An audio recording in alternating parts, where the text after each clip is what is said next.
Assalamualaikum warahmatullahi wabarakatuh. Perkenalkan, nama saya Anis Faikoh. Saya adalah mahasiswi dari UIN Sultan Maulana Hasanuddin Banten.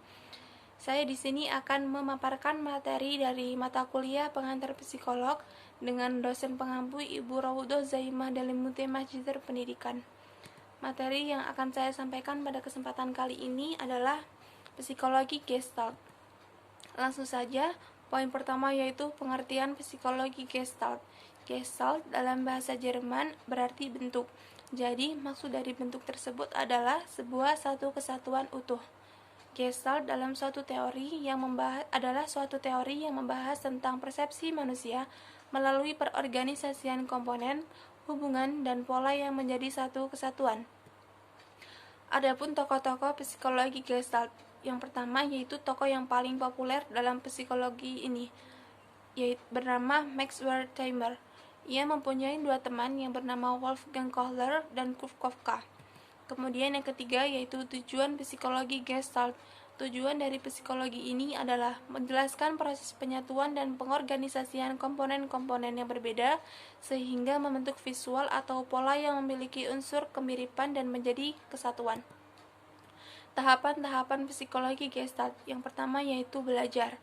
Proses belajar adalah fenomena kognitif. B. Insight. Pemecahan masalah secara jitu muncul setelah adanya proses pengujian berbagai dugaan atau kemungkinan. Yang ketiga yaitu memori.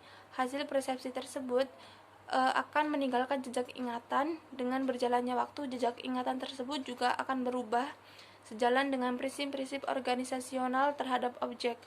Yang D. Implikasi Gestalt. Pendekatan fenomenologis menjadi salah satu pendekatan yang eksis di psikologi.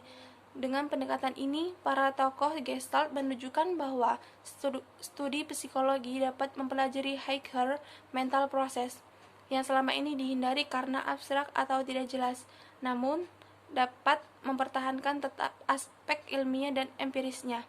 Yang B. Pandangan Gestalt menyempurnakan aliran behaviorisme dengan menyumbangkan ide untuk menggali proses belajar kognitif berfokus pada Heiker mental proses. Yang kelima yaitu kelebihan. Teori ini lebih melihat manusia sebagai seorang individu yang memiliki keunikan, di mana mereka harus berhubungan dengan lingkungan yang ada di sekitar mereka.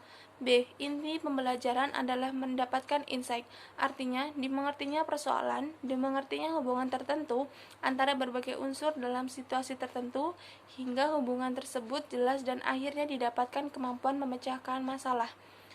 Yang keenam yaitu yang terakhir, kekurangan.